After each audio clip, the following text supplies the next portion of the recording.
Hi everyone, welcome back to our YouTube channel, Physics Corner.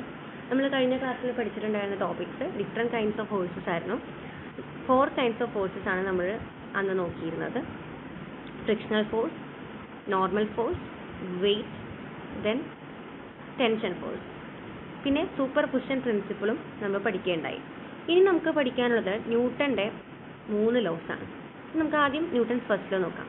Newton's first ലോയുടെ definition എന്താണെന്ന് വെച്ചാൽ every body continues in a state of rest or in uniform motion until an external unbalanced force experienced on it.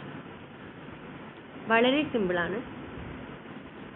ഇതൊരു surface ആണ്. സർഫസിൽ ഒരു rectangular block റെസ്റ്റിൽ ഇരിക്കുന്ന ഒരു ബ്ലോക്കാണത്.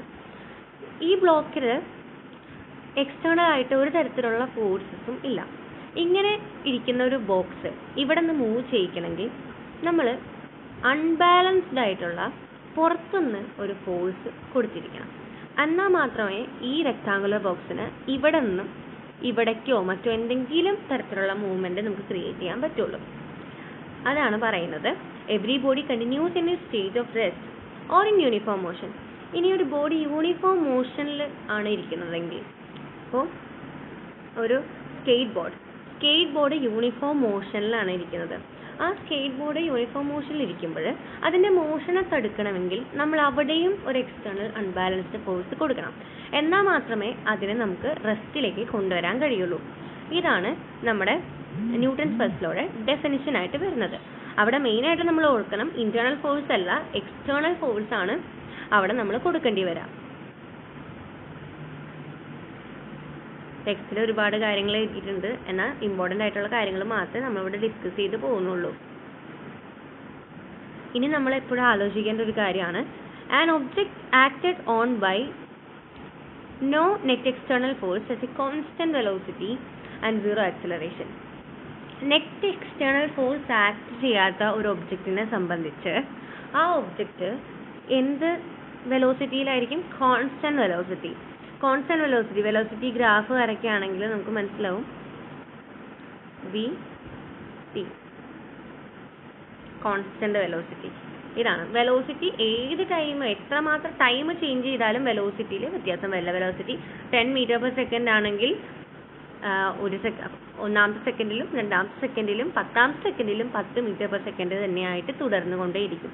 ഇങ്ങനെ വരുന്ന ഒരു മൂവ്മെൻറ്റ്, ഇങ്ങനെ ഉണ്ടാകുന്ന ഒരു മൂവ്മെൻറ്റിന് ആക്സിലറേഷൻ ഉണ്ടാകുമോ? ഇല്ല. കാരണം ആക്സിലറേഷൻ എന്ന് പറയുന്നത് change in velocity by change in time. ഇതാണ് ആക്സിലറേഷൻ. വെലോസിറ്റിയിൽ ചേഞ്ച് ഇല്ലെങ്കിൽ ആക്സിലറേഷൻ വിൽ ബിക്കം 0. ഇത് നമ്മൾ വളരെയധികം ചിന്തിക്കേണ്ട ഒരു കാര്യമാണ്. പ്രോബ്ലംസ് ഒക്കെ ചെയ്യുമ്പോൾ നമുക്കിത് മനസ്സിലാക്കണം. എക്സ്റ്റേണൽ ഫോഴ്സ് ഇല്ല എന്ന് പറയുമ്പോൾ ആ ബോഡി എന്ന് പറയുന്നത് കോൺസ്റ്റന്റ് വെലോസിറ്റിയിൽ മൂവ് ചെയ്യുന്ന ഒരു ബോഡിയാണെന്ന് നമുക്ക് മനസ്സിലാകണം. അപ്പോൾ 0 ആയിരിക്കും ആക്സിലറേഷൻ എന്ന് നമുക്ക് മനസ്സിലാകണം. എന്നാൽ മാത്രമേ നമുക്ക് പ്രോബ്ലംസ് ചെയ്യാൻ പറ്റുള്ളൂ.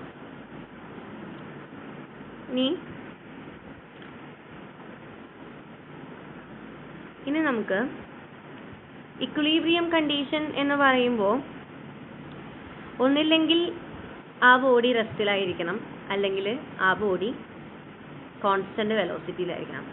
അങ്ങനെയുള്ളൊരു ബോഡി അല്ലെങ്കിൽ അങ്ങനെയുള്ളൊരു കണ്ടീഷനെയാണ് നമ്മൾ ന്യൂട്ടൺസ് ഫസ്റ്റ് ലോയിൽ ഇക്വിലിബ്രിയം കണ്ടീഷൻ എന്ന് പറയുന്നത്. ഇക്വിലിബ്രിയം കണ്ടീഷൻ എന്ന് നമ്മൾ പറയുന്നത് അങ്ങനെയുള്ള കേസിനെയാണ്. എന്ന് വെച്ച് കഴിഞ്ഞാൽ കോൺസ്റ്റന്റ് വെലോസിറ്റി ആയിരിക്കണം ഒന്നാമത്തെ കേസ്, രണ്ടാമത്തെ കേസ് അല്ലെങ്കിൽ ഓർ റെസ്റ്റിലായിരിക്കണം. ഇവിടെ നമ്മൾ പറയുണ്ടായി എക്സ്റ്റേണൽ ഫോഴ്സ് ഇല്ല എങ്കിൽ summation of forces equal to 0. ഈ ഫോഴ്സസ് സമ്മേഷൻ 0 എന്ന് പറയുമ്പോൾ നമ്മൾ ഇപ്പോൾ ഒരു ബോഡി ഇവിടെ ഇരിക്കുന്നു. ഈ ബോഡിയെ സംബന്ധിച്ച് ഈ ബോഡിക്ക് താഴേക്കും മേലേക്കും ഒരു ഫോഴ്സ് ഉണ്ട്. മേലേക്ക് കൊടുക്കുന്ന ഫോഴ്സ് സർഫസ് കൊടുക്കുന്ന നോർമലും, അതുപോലെ താഴേക്കുള്ളത് വെയിറ്റും. ഇവിടെ ഈ 2 ഫോഴ്സ് ക്യാൻസൽ ആയി പോകുന്നുണ്ട്. അതുകൊണ്ടാണ് ഈ ബോഡി റെസ്റ്റിൽ തുടരുന്നത്. അങ്ങനെ ആകുമ്പോൾ നമ്മൾ എന്തായാലും കോർഡിനേറ്റ് ആക്സിസ് നോക്കണം. കോർഡിനേറ്റ് ആക്സിസ് നോക്കുമ്പോൾ ഇത് പോസിറ്റീവ് y ആക്സിസിലും ഇത് നെഗറ്റീവ് y ആക്സിസിലാണ് ഇരിക്കുന്നത്. നമുക്ക് മനസ്സിലായി.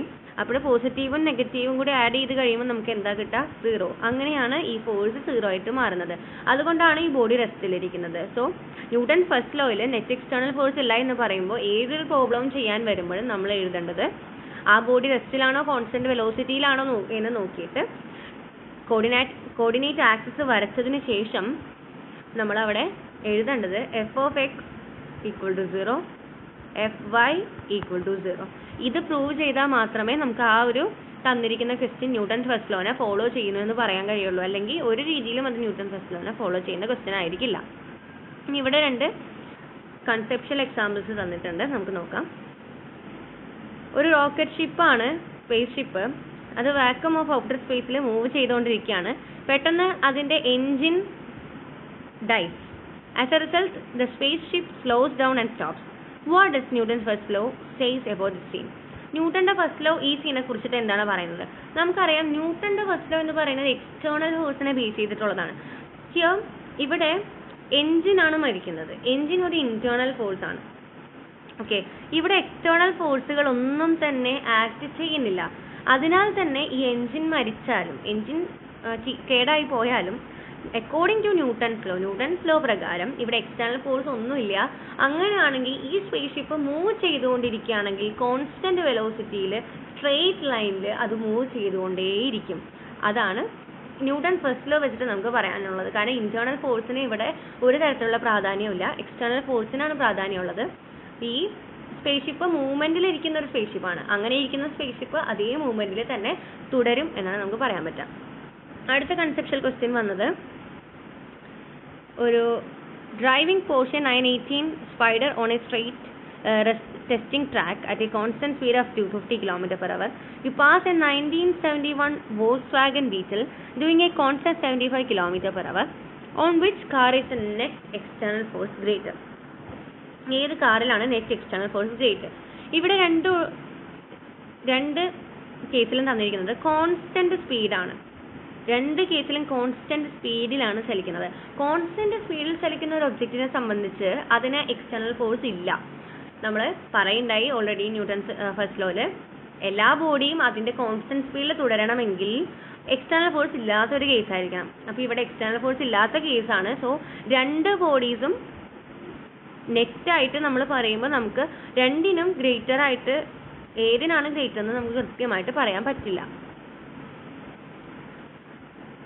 ഇതിൻ്റെ കൂടെ തന്നെ നമ്മൾ അറിഞ്ഞിരിക്കേണ്ട ഒരു പോർഷൻ ഇനേർഷ്യയാണ്. കാരണം ന്യൂട്ടൺ ഫസ്റ്റ് ലോനെ കുറിച്ച് നമ്മളോട് എക്സ്പ്ലെയിൻ ചെയ്യാൻ പറഞ്ഞിട്ടുണ്ടെങ്കിൽ നമുക്ക് ഇങ്ങനത്തെ കാര്യങ്ങളൊക്കെ എഴുതാം. വിത്ത് എക്സാമ്പിൾസ് ആണ് നമ്മൾ എഴുതേണ്ടത്. അതിനനുസരിച്ചായിരിക്കും നമുക്ക് മാർക്ക് കിട്ടാം. ഇപ്പോൾ ഒരു ബോഡി റെസ്റ്റിലിരിക്കുന്നു. ആ റെസ്റ്റിലിരിക്കുന്ന ബോഡിനെ സംബന്ധിച്ച് ആക്ട് ചെയ്യുന്ന ഫോഴ്സസുകൾ എഴുതുക. ആ ഫോഴ്സ് എങ്ങനെ ക്യാൻസൽ ആയി പോകുന്നു അതുകൂടി നമ്മൾ എഴുതിയിട്ടുണ്ടെങ്കിൽ നമുക്ക് ആ ന്യൂട്ടൺസിൻ്റെ പോർഷൻ നമുക്ക് ക്ലിയർ ആക്കാൻ പറ്റും. ഇക്വിലിബ്രിയം കണ്ടീഷനെ കുറിച്ച് എഴുതണം. അതേപോലെ ന്യൂട്ടൺസ് ഫസ്റ്റ് ലോ ഡിഫൈൻ ചെയ്യണം. അതൊക്കെ എഴുതിയാൽ നമുക്ക് പറ്റും. അത് കൂടാതെ നമ്മൾ എഴുതേണ്ട ചില കാര്യങ്ങളുണ്ട്. ഇനേർഷ്യ വളരെ ഇമ്പോർട്ടൻ്റ് ആയിട്ടുള്ള ഒരു പോർഷനാണ് ഇനേർഷ്യ എന്ന് പറയുന്നത്. ഇനേർഷ്യ എന്ന് പറയുന്നത് tendency of a body to remain in it state of rest or in uniform motion. ഒരു ബോഡിയുടെ ടെൻഡൻസിയാണ് ഒന്നില്ലെങ്കിൽ സ്റ്റേറ്റ് ഓഫ് റെസ്റ്റിൽ അല്ലെങ്കിൽ യൂണിഫോം മോഷനിൽ തുടരാനുള്ള ഒരു ബോഡിയുടെ ടെൻഡൻസി. അതാണ് ഇനേർഷ്യ എന്ന് പറയുന്നത്. നമ്മൾ പലപ്പോഴും ന്യൂട്ടൺസ് ഫസ്റ്റ് ലോ ഓഫ് മോഷനെ ലോ ഓഫ് ഇനേർഷ്യ എന്നുകൂടി വിളിക്കും. Law of inertia. ഇനി ഇനേർഷ്യ എന്ന് പറയുമ്പോൾ തന്നെ നമുക്ക് 2 രീതിയിലുണ്ട്. ഇനേർഷ്യ ഓഫ് മോഷൻ ഉണ്ട്, ഇനേർഷ്യ ഓഫ് റെസ്റ്റ് ഉണ്ട്. ഇനേർഷ്യ ഓഫ് മോഷൻ എന്ന് പറയുമ്പോൾ നമുക്ക് ഡെഫിനിഷൻ ആയിട്ട് എഴുതാൻ നമുക്ക് എഴുതുമ്പോൾ എപ്പോഴും കണ്ടന്റ് കൂടുതലുണ്ടാവാൻ നമുക്ക് ഡെഫിനിഷൻസ് യൂസ് ചെയ്യാം. അപ്പോൾ ഇനേർഷ്യ ഓഫ് മോഷൻ എന്ന് പറയുമ്പോൾ എവറി ബോഡി അല്ലെങ്കിൽ the tendency of a body to remains in it state of motion. Okay, അങ്ങനെ നമുക്ക് എഴുതാം. അതിനുശേഷം നമുക്ക് എക്സാമ്പിൾ ആയിട്ട് എഴുതാം. ഇനേർഷ്യ ഓഫ് മോഷൻ അല്ലേ, ഒരു ബസ് ഇങ്ങനെ മൂവ് ചെയ്തുകൊണ്ടിരിക്കുകയാണ്. ഇപ്പോൾ ഇത് ബസ്സാണെന്ന് വിചാരിക്കുക. ഇത് മൂവ് ചെയ്ത് ഇവിടെ ഇരിക്കുന്ന ബസ്സാണിത് മൂവ് ചെയ്ത് ഇവിടെ എത്തിയപ്പോൾ ഇത് സഡൻ ബ്രേക്ക് ഇട്ടു. സഡൻ ബ്രേക്ക് ഇടുമ്പോൾ ഉള്ളിലിരിക്കുന്ന ആ പാസഞ്ചേഴ്സ്, ഇപ്പം നമ്മൾ ഉള്ളിലിരിക്കുന്നുണ്ടെന്ന് വിചാരിക്കാം. ബസ് സഡൻ ആയിട്ട് ബ്രേക്ക് ഇടുമ്പോൾ നമുക്ക് എല്ലാവർക്കും അറിയാം നമുക്ക് ഒരു മുന്നോട്ടൊരു ആക്കം ഉണ്ടാവും. അതാണ് ഈ പറയുന്ന ഇനേർഷ്യ ഓഫ് മോഷൻ. നമ്മുടെ അപ്പർ ബോഡി മൂവ്മെന്റിൽ ഇരിക്കാൻ തന്നെ ആഗ്രഹിക്കും. ലോവർ ബോഡി അപ്പോൾ അവിടെ സ്റ്റോപ്പ് ആവും, പക്ഷേ അപ്പർ ബോഡി മൂവ്മെന്റിൽ തന്നെ ഇരിക്കാനായിട്ട് ആഗ്രഹിക്കും. അതാണ് ഇനേർഷ്യ ഓഫ് മോഷൻ എന്ന് പറയുന്നത്. വേറൊരു എക്സാമ്പിൾ പറയുകയാണെങ്കിൽ നമ്മൾ ഫാനിൻ്റെ സ്വിച്ച് വർക്ക് ചെയ്യുന്ന ഫാനിൻ്റെ സ്വിച്ച് ഓഫ് ചെയ്താലും അത് കുറച്ച് നേരം കറങ്ങിയതിന് ശേഷം മാത്രമേ നിൽക്കുള്ളൂ. അതും ആ പങ്ക അല്ലെങ്കിൽ ആ ഒരു ഫാനിന് മോഷനിൽ ഇരിക്കാനുള്ള ടെൻഡൻസിയാണ് കാണിക്കുന്നത്. ഇനി നമുക്ക് inertia of rest examples 2-3 examples എഴുതാൻ പറ്റുകയാണെങ്കിൽ നമുക്ക് കണ്ടന്റ് ഇത്തിരി കൂടുതൽ കിട്ടും. ഇനേർഷ്യ ഓഫ് മോഷൻ എന്ന് പറയുന്നത് എന്താണ്? ഇനേർഷ്യ ഓഫ് മോഷനാണ് നമ്മൾ പറഞ്ഞത്. ഇനി ഇനേർഷ്യ ഓഫ് റെസ്റ്റ് എന്ന് പറയുന്നത് tendency of a body to remain in it state of rest. അതാണ് ഇനേർഷ്യ ഓഫ് റെസ്റ്റ് എന്ന് പറയുന്നത്. അതിന് എക്സാമ്പിൾ ബസ്സിൻ്റെ തന്നെ നമുക്ക് എടുക്കുകയാണെങ്കിൽ ഇവിടെ സ്റ്റോപ്പ് ചെയ്തിട്ടിരിക്കുന്ന ഒരു ബസ് സഡൻ ആയിട്ട് എടുത്തു. അങ്ങനെയാണെങ്കിൽ നമ്മുടെ ബോഡി ലീൻസ് ബാക്കിലോട്ട് ഒരു മൂവ്മെൻ്റ് ആയിരിക്കും നമ്മുടെ അപ്പർ ബോഡിക്ക് ഉണ്ടാവുക. നമ്മുടെ ലോവർ ബോഡി ആ മൂവ്മെൻറ്റിനനുസരിച്ച് മൂവ് ചെയ്യും, പക്ഷേ അപ്പർ ബോഡി പുറകോട്ടൊന്ന് ലീൻ ചെയ്യും. ഓക്കെ, അപ്പോൾ ഇതാണ് inertia of rest. Inertia of റെസ്റ്റിനൊക്കെ എക്സാമ്പിൾസ് നമ്മൾ ചെറിയ ക്ലാസ്സിലെ തൊട്ട് പഠിക്കുന്നതാണ്. അതൊക്കെ എഴുതാൻ പറ്റിയാൽ നല്ലതാണ്. ഇനി നമുക്ക് ഈ ന്യൂട്ടൺസ് ഫസ്റ്റ് ലോ എന്ന് പറയുന്ന ലോ ഇനേർഷ്യൽ ഫ്രെയിം ഓഫ് റെഫറൻസിലാണ് വർക്ക് ആവുന്നത്. ഫ്രെയിം ഓഫ് റെഫറൻസ് എന്താണെന്ന് നമുക്ക് ആദ്യം നോക്കാം. എന്താണ് frame of reference? Frame of reference are coordinates of axis which we use to describe an object motion, position or velocity. ഇതിൻ്റെ നോട്ട് ഞാൻ ഇടാം, അപ്പോൾ ഇത്തിരി എളുപ്പത്തിൽ പഠിക്കാൻ പറ്റും. ഫ്രെയിം ഓഫ് റെഫറൻസ് എന്താണെന്നാൽ അതൊരു കോർഡിനേറ്റ് ആക്സിസ് ആണ് which we use to describe an object motion, position or velocity. ഒരു ഒബ്ജക്റ്റിൻ്റെ മോഷൻ, പൊസിഷൻ, അതിൻ്റെ വെലോസിറ്റി അതൊക്കെ നമുക്ക് എവിടെ നിന്നാണോ നമ്മൾ അതിനെ നോക്കുന്നത് അതനുസരിച്ചായിരിക്കും. അതാണ് ഫ്രെയിം ഓഫ് റെഫറൻസ്. ഇനി ഫ്രെയിം ഓഫ് റെഫറൻസിനെ തന്നെ നമുക്ക് രണ്ടായിട്ട് തിരിക്കാം. Inertial frame of reference, non inertial frame of reference. നമ്മുടെ ഇവിടെ നമുക്ക് പഠിക്കാനുള്ളത് ഇനേർഷ്യൽ ഫ്രെയിം ഓഫ് റെഫറൻസ് ആണ്. നമുക്കിവിടെ പഠിക്കാനുള്ളത്. നോൺ ഇനേർഷ്യലിൽ നമ്മുടെ ന്യൂട്ടൺസ് ഫസ്റ്റ് ലോ വർക്ക് ചെയ്യില്ല. ഇനേർഷ്യൽ ഫ്രെയിം ഓഫ് റെഫറൻസിൽ മാത്രമേ നമ്മുടെ ന്യൂട്ടൺസ് ഫസ്റ്റ് ലോ വർക്ക് ചെയ്യുള്ളൂ. ഫ്രെയിം ഓഫ് റെഫറൻസ് മനസ്സിലായില്ലെങ്കിൽ ഒരു ഉദാഹരണം ഞാൻ പറഞ്ഞുതരാം. മുകളിലൂടെ പോകുന്ന ഒരു പ്ലെയിൻ,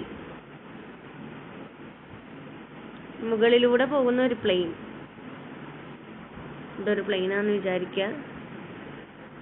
ഈ പ്ലെയിനിൻ്റെ മൂവ്മെൻറ്റ് നമ്മൾ ഒരു മൂവ് ചെയ്യുന്ന ഒരു കാറിലിരുന്നാണ് നമ്മൾ നോക്കുന്നതെങ്കിൽ, മൂവ് ചെയ്യുന്ന ഒരു കാറിലോ വേണ്ട സ്കേറ്റ് ബോർഡ് ആയിക്കോട്ടെ, സ്കേറ്റ് ബോർഡിലാണോ നമ്മൾ ഇരുന്ന് നോക്കുന്നത്, അല്ലെങ്കിൽ എർത്തിൽ നിന്ന് നോക്കുന്ന ഒരാളെ സംബന്ധിച്ചും അതിൻ്റെ സ്പീഡിൽ വ്യത്യാസം ഉണ്ടാകില്ലേ? വ്യത്യാസം ഉണ്ടാകും. അതാണ് ഫ്രെയിം ഓഫ് റെഫറൻസ്. നമ്മൾ എവിടെ നിന്ന് നോക്കുന്നോ അതിനനുസരിച്ചായിരിക്കും, റിലേറ്റീവ് ആയിട്ടായിരിക്കും അവരുടെ ആ ഒരു ഒബ്ജക്റ്റിൻ്റെ സ്പീഡ് എന്ന് പറയുന്നത്. അതാണ് ഫ്രെയിം ഓഫ് റെഫറൻസ്. ഇനി ഇനേർഷ്യൽ ഫ്രെയിം ഓഫ് റെഫറൻസ് എന്ന് പറയുന്നത് ഇനേർഷ്യൽ സ്റ്റേറ്റിൽ റെസ്റ്റിലോ അല്ലെങ്കിൽ യൂണിഫോം മോഷനിലോ ഇരിക്കുന്ന ഒരു ഫ്രെയിം ഓഫ് റെഫറൻസ്. അതാണ് ഇനേർഷ്യൽ ഫ്രെയിം ഓഫ് റെഫറൻസ്. ഇനി ഇനേർഷ്യൽ ഫ്രെയിം ഓഫ് റെഫറൻസ് എന്ന് പറയുമ്പോൾ നമ്മുടെ എർത്ത് ഇനേർഷ്യൽ ഫ്രെയിം ആണ്.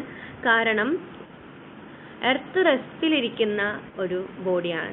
ഇനി ഇനേർഷ്യൽ എന്ന് പറയുമ്പോൾ അതിൽ ചെറിയ വ്യത്യാസങ്ങളൊക്കെ ഭൂമിക്ക് ഉണ്ടാകും, എന്നാൽ അതൊന്നും കൺസിഡർ ചെയ്യുന്നില്ല. അതൊക്കെ നമ്മൾ നെഗ്ലക്റ്റ് ചെയ്ത് കളയാണ്. കാരണം ഭൂമി സ്വന്തം കറങ്ങുകയും അതുപോലെ മറ്റ് ഗ്രഹങ്ങളെ ചുറ്റുകയും ചെയ്യുന്നുണ്ട്, റിവോൾവും ചെയ്യുന്നുണ്ട്, റൊട്ടേറ്റും ചെയ്യുന്നുണ്ട്. അതുകൊണ്ട് തന്നെ നമ്മൾ അതിനെ നെഗ്ലക്റ്റ് ചെയ്ത് കളയാണ്. നമ്മളെ സംബന്ധിച്ച് ഭൂമി റെസ്റ്റിലിരിക്കുന്നു. ഓക്കെ, ഇതാണ് ഇനേർഷ്യൽ ഫ്രെയിം ഓഫ് റെഫറൻസിനെ കുറിച്ചിട്ട് നമുക്ക് പറയാനുള്ളത്. എപ്പോഴും ന്യൂട്ടൺ ഫസ്റ്റ് ലോ എന്ന് പറയുന്ന ലോ എന്താണെന്ന് കൃത്യമായിട്ട് മനസ്സിലാക്കണം, അതിനെ ഡിഫൈൻ ചെയ്യാൻ അറിയണം. അതുപോലെ ഇനേർഷ്യ എന്ന് പറയുന്നത് എന്താണെന്ന് മനസ്സിലാക്കണം, അതിൻ്റെ എക്സാമ്പിൾസ് കൃത്യമായിട്ട് മനസ്സിലാക്കണം. ഫ്രെയിം ഓഫ് റെഫറൻസ് എന്താണെന്ന് മനസ്സിലാക്കണം. അതിനും ഇനേർഷ്യൽ ഫ്രെയിം ഓഫ് റെഫറൻസ് ഉണ്ട്, നോൺ ഇനേർഷ്യൽ ഉണ്ട്. ഇനേർഷ്യലാണ് ന്യൂട്ടൺസ് ഫസ്റ്റ് ലോയിൽ വർക്ക് ആവുന്നത്.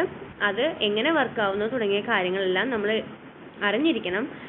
വരുമ്പോൾ 10 മാർക്കിൻ്റെ വരുമ്പോൾ നമുക്ക് ഇതെല്ലാം അതിലേക്ക് ആഡ് ചെയ്താൽ മാത്രമേ നമുക്ക് സ്കോർ ചെയ്യാൻ കഴിയുള്ളൂ. അപ്പോൾ ഇന്നത്തെ ക്ലാസ് നമുക്ക് വൈൻഡപ്പ് ചെയ്യാം. Thank you.